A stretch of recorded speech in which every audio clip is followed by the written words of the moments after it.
Good morning વિદ્યાર્થી મિત્રો, તમારું હાર્દિક સ્વાગત છે આપણી યુટ્યુબ ચેનલ એમડી એકેડમીમાં। આજે આપણે વાત કરવાની છે આજના મહત્વપૂર્ણ કરંટ અફેરની। આ કરંટ અફેર ગુજરાતની બધી જ એક્ઝામ માટે મોસ્ટ ઇમ્પોર્ટન્ટ છે મિત્રો। તો શરૂઆત કરીશું આજના કરંટ અફેરની।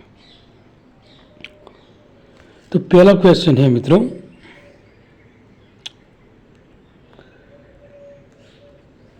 કે યુનાઇટેડ સ્ટેટમાં દર વર્ષે કઈ તારીખે મહિલા સમાનતા દિવસ ઉજવવામાં આવે છે?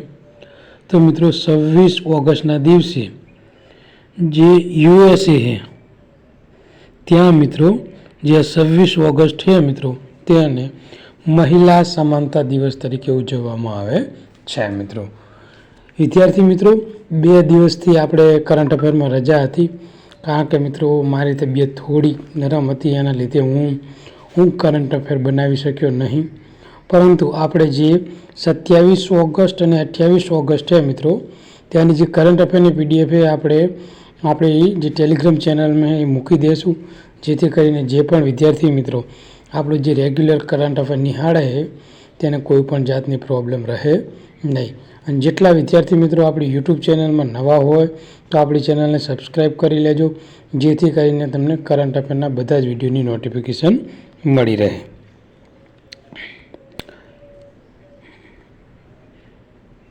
આગળ વાત કરવામાં આવે તો મિત્રો મોસ્ટ ઇમ્પોર્ટન્ટ ક્વેશ્ચન છે કે અમદાવાદમાં મિત્રો 2025માં કોમનવેલ્થ વેટલિફ્ટ ચેમ્પિયનશિપમાં મહિલાઓની 48 કિલો જે શ્રેણી છે મિત્રો તેમાં કોણે ગોલ્ડ મેડલ જીત્યો છે? તો જે મીરાબાઈ ચારુ છે મિત્રો તેમને જે 48 કેજીની જે કેટેગરી છે એમાં ગોલ્ડ મેડલ જીત્યો છે મિત્રો। અને આ ક્વેશ્ચન આવનારી એક્ઝામ માટે મોસ્ટ ઇમ્પોર્ટન્ટ છે। જોઈશું મિત્રો તેની ડિટેલ। તો અમદાવાદમાં યોજાયેલ મિત્રો 2025માં જે કોમનવેલ્થ વેઇટ લિફ્ટિંગ ચેમ્પિયનશિપમાં મહિલાઓની 48 કેજી શ્રેણીમાં જે મીરાબાઈ ચારુ છે મિત્રો તેમણે ગોલ્ડ મેડલ જીત્યો છે। આ જીત સાથે તેમણે સ્નેચ, ક્લીન એન્ડ જર્ક એમ કુલ વજનમાં 3 શ્રેણીમાં નવા કોમનવેલ્થ રેકોર્ડ બનાવ્યા છે। જે મિત્રો તેમને કુલ કેટલું વજન ઉપાડ્યું છે? તો 193 કેજી મિત્રો તેમને વજન ઉપાડ્યું છે, જેમાં સ્નેચમાં 84 કેજી ઉપાડ્યું છે, ક્લીન એન્ડ જર્કમાં 109 કેજી ઉપાડ્યું હતું। એટલે ટોટલ 84 પ્લસ 109 એટલે મિત્રો ટોટલ 193 કેજી તેમને વજન ઉપાડ્યું છે। આ જે વજન છે મિત્રો એના પરિણામે જે ગ્લાસગોમાં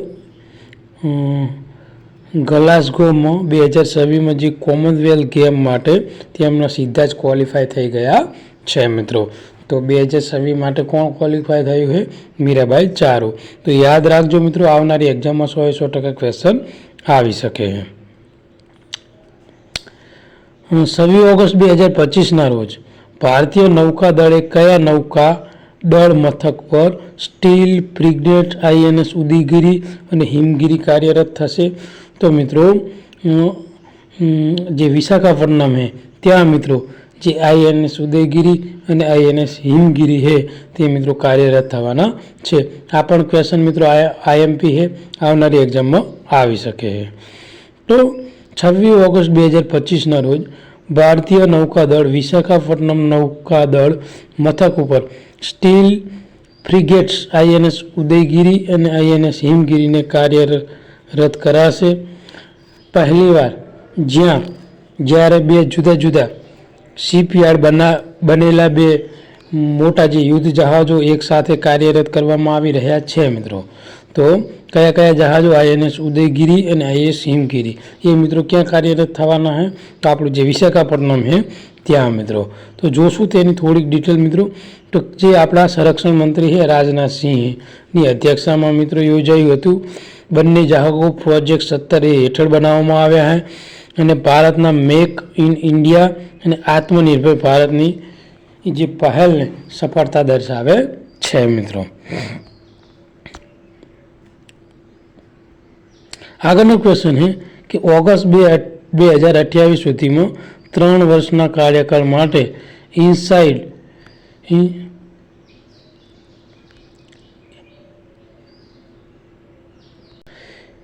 ઇન્ડસઇન્ડ બેંકના એમડી અને સીઈઓ તરીકે કોણ કાર્યભાર સંભાળશે?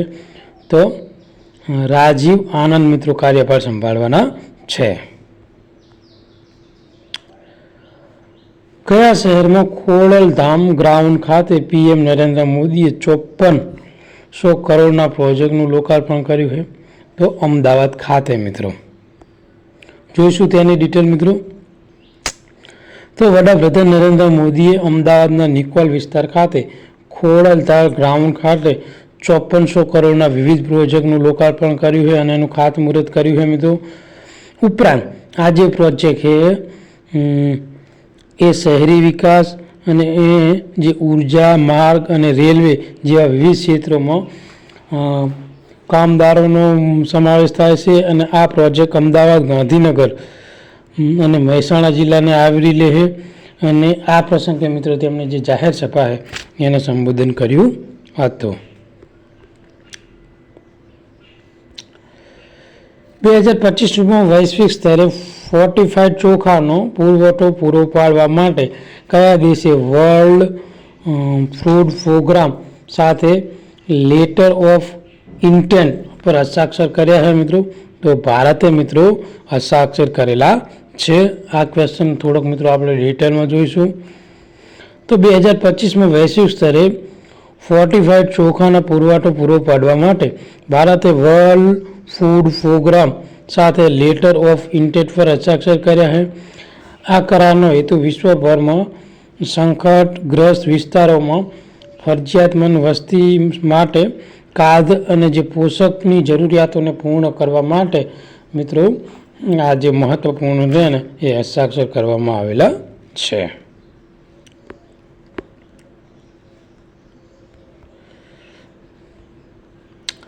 હાલમાં કયો દેશ પ્રથમ કલા અને સંસ્કૃતિ મહોત્સવનું આયોજન કરી રહ્યો છે? તો નેપાળ. તો નેપાળ તેનો પ્રથમ કલા અને જે સંસ્કૃતિ મહોત્સવનું આયોજન કરી રહ્યો છે મિત્રો. તો હાલમાં નેપાળ તેના પ્રથમ કલા અને સંસ્કૃતિ મહોત્સવનું આયોજન 5 સપ્ટેમ્બરથી લઈને 27 સપ્ટેમ્બર દરમિયાન કરવાનું છે. જેનો મુખ્ય ઉદ્દેશ શું છે? તો નેપાળના સમૃદ્ધિ સાંસ્કૃતિક વારસાને પ્રદર્શિત કરવાનો અને મુખ્ય શહેરો જેવા કે કાઠમંડુ છે, કીર્તિપુર છે, લલિતપુર છે, ગડીગાંવ છે વગેરે મિત્રો આ જે એ મહોત્સવ છે એનું આયોજન કરવામાં આવશે.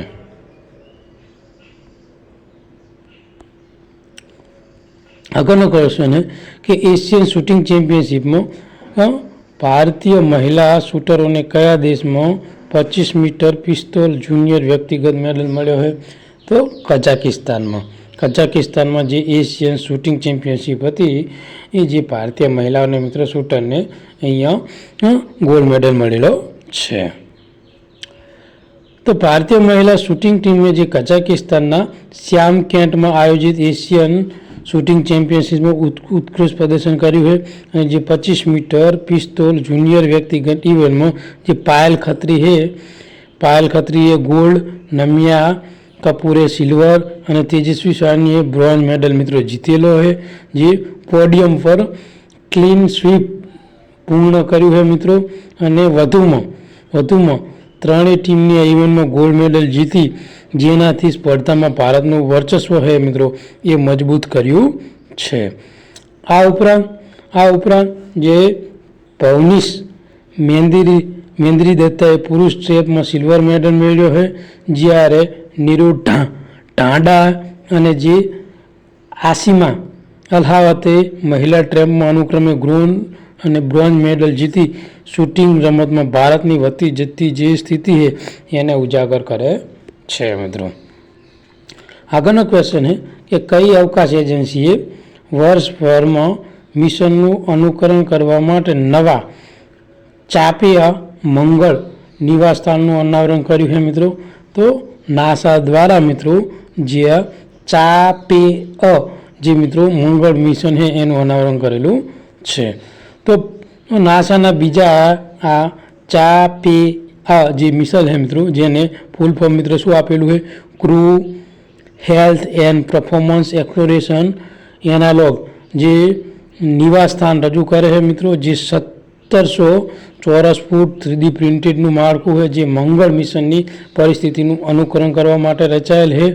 અને આ જે મિશન છે એમાં 4 ક્રૂ સભ્યો લાંબા ગાળામાં અવકાશ મિશનનો પડકારનું પુનરાવર્તન કરવા માટે આખા વર્ષ એકાંતરિત રહેશે મિત્રો. અને બીજી મહત્ત્વની વાત કે જ્યાં સહભાગી વૈજ્ઞાનિકો પ્રયોગ કરશે, શાકભાજી ઉગાડશે, નિવાસ સ્થાન જાળવશે અને સિમ્યુલેટેડ સ્પેસ વોકમાં જોડાશે. અને આ કાર્યક્રમ વિસ્તૃત મિશન શારીરિક માનસિક પ્રભાવોના મૂલ્યાંકન માટે એક મહત્ત્વપૂર્ણ છે અને મંગળનો જે ભવિષ્યના સંશોધન માટે એક મહત્ત્વપૂર્ણ આંતરદ્રષ્ટિ નાખવાનો છે મિત્રો. આગળની વાત કરીએ તો આજના કરંટ અફેરનો મિત્રો લાસ્ટ ક્વેશ્ચન કે જિલ્લા ન્યાયતંત્રમાં એઆઈના ઉપયોગ અંગે માર્ગદર્શિકા પ્રકાશિત કરનાર ભારતનું પ્રથમ રાજ્ય કયું હાઈકોર્ટ બન્યું છે? તો મિત્રો કેરળ. કેરળ જે હાઈકોર્ટ છે મિત્રો તે એઆઈનો ઉપયોગ કરી રહ્યું છે. તો આજનું આ મહત્ત્વપૂર્ણ કરંટ અફેર આપણે અહીંયા પૂરું કરીશું. આ વિડીયો તમને ગમ્યો હોય તો આપણી ચેનલને સબસ્ક્રાઈબ કરજો, લાઇક કરજો અને તમારા બીજા મિત્રોને મોકલી આપજો. થેન્ક યુ, ધન્યવાદ.